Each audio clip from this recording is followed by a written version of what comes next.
What is up, everybody? I'm Shane Salonici, and today we're joined with the CEO of USA Team Handball, Barry Siff. Barry, how you doing today? Doing great, Shane. How are you today? I'm doing good. So let's kick things off right away. I want to know a little bit about you.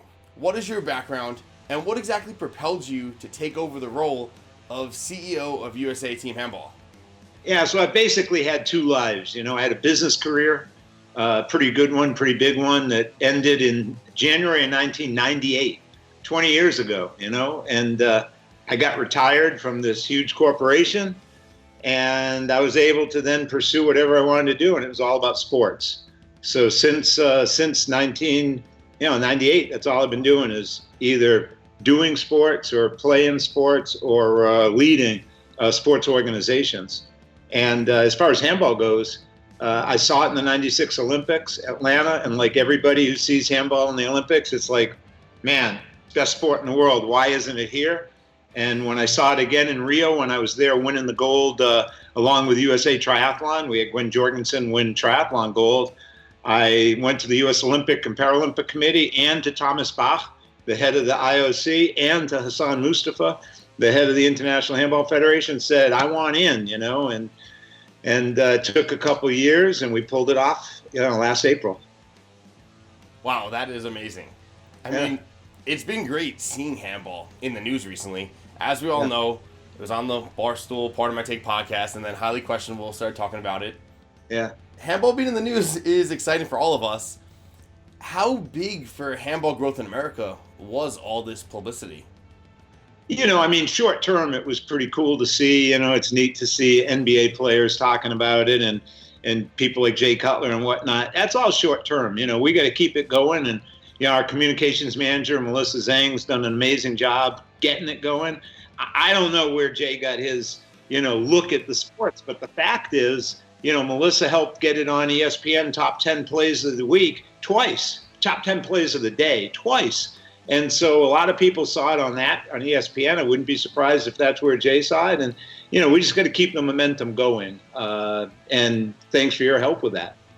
I mean, we saw the way that the Highly Questionable cast portrayed Team USA. I don't think a lot of the viewers realize that was a very old video. Was this a fair representation of that team? Yeah, that was obviously a very old video. And our team now is quite competitive. We've got a lot of international players playing with us. We got a lot of Americans playing, people like Ty, who you've talked to a couple times, and Drew Donlin and many others. They're outstanding, and we're getting better each and every day. Ty, for instance, came over from a football background. He played a lot of sports. I want to hear from you and what your take is. What would you say is the ideal athletic background for someone in America looking to transition over into handball? I think it's all about athleticism. I don't think it's any one sport. I think a lot of people, when I first saw it, I was like, the obvious basketball players. But it's not just basketball players. It's football players. I mean, there's no question. People like Ty Reed, Lewis Howes, who's a big deal right now, a big dude, but hell, he was at Open Nationals last May playing handball. He loves that sport. So he came from football. He played professional arena football. But I think baseball players with their arms, I think volleyball players, I always say water polo players, if they ran track or cross country in college or high school, if they've got legs and they're water polo players, they know competitiveness, they got the arm. And I'm not an expert in this. I don't pretend to know anything about handball. I've learned so much since April. I've made so many mistakes, but I'm still learning. But we got people on our team now, people like Stefan Olsen and world-class Olympians and Robert Hedin and Christian Latulippe. We've got a team that knows the sport. We know what we're going after. And when we do our tryouts later this year, I think we're going to shock some people in the type of athletes that we're going to bring on to handball and onto our team. We talked with both of the Ties, actually, and we got their take on how long it would take an elite group of athletes to actually compete at Olympic level, possibly win a gold. I want to hear what you think. How long do you think it would take someone like LeBron James, Patrick Mahomes, if they made a team, to actually do this? I think there's a couple parts to that. Winning the gold, I'd be foolish to say that's going to happen anytime quickly. But to be competitive, to have a shot at playing in Europe, to playing professionally, I think that, and I know this is sacrilegious and I'm insulting a lot of people, but I don't think it takes these 2, 3, 4, 5 years of learning all the nuances and techniques, et cetera.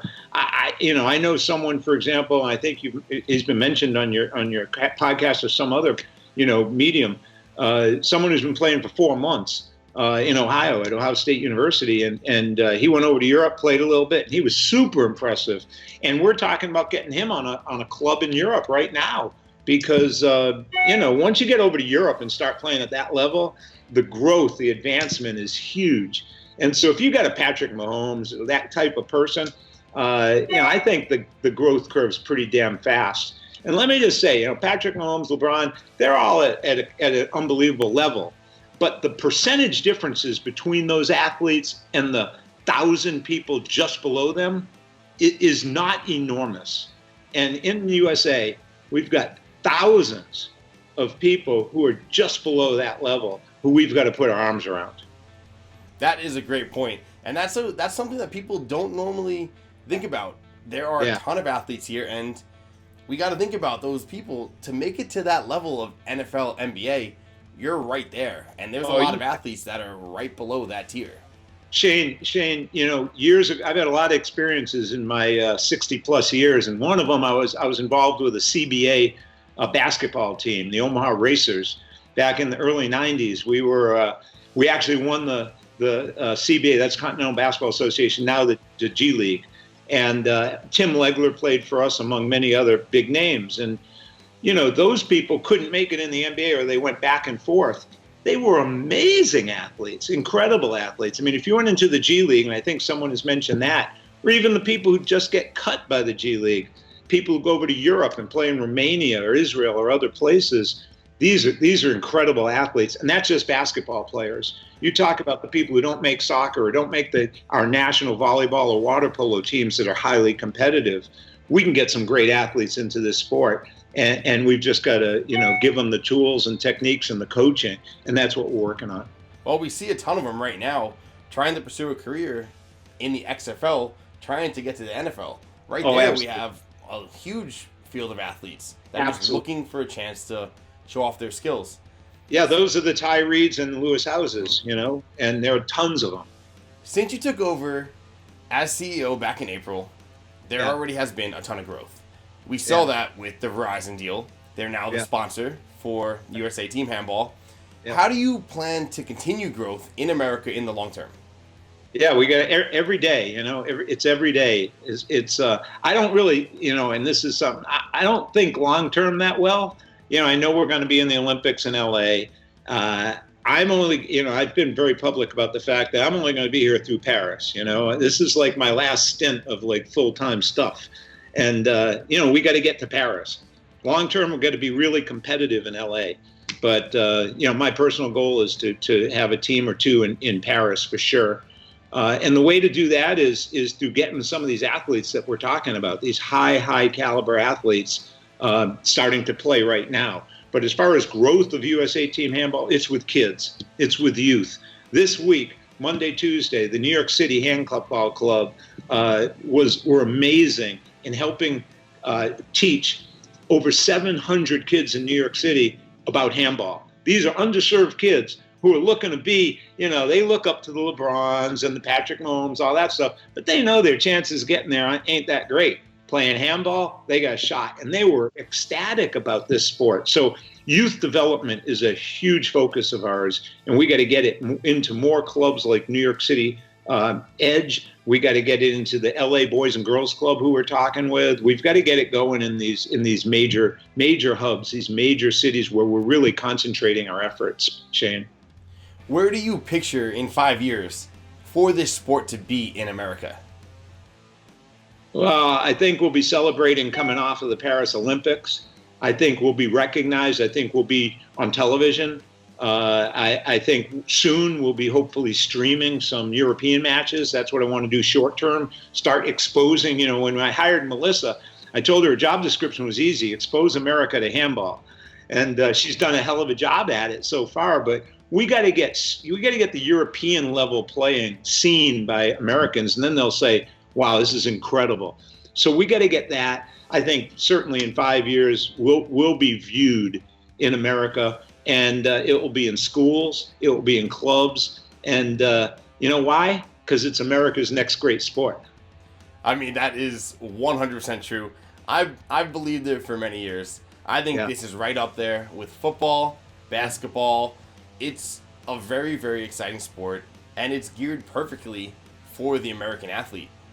No question, no question. I was on the phone very early this morning with someone from Norway, and they were talking about the fact that it's the second most popular sport throughout Europe. Most of those countries, it's either soccer or soccer or soccer. But basketball's close in one or two countries, Nordic skiing. But handball's enormous. It's huge. It sold the second most tickets at the Rio Games. In Rio, in the Olympic Games, every game was packed. I mean, it's made for us.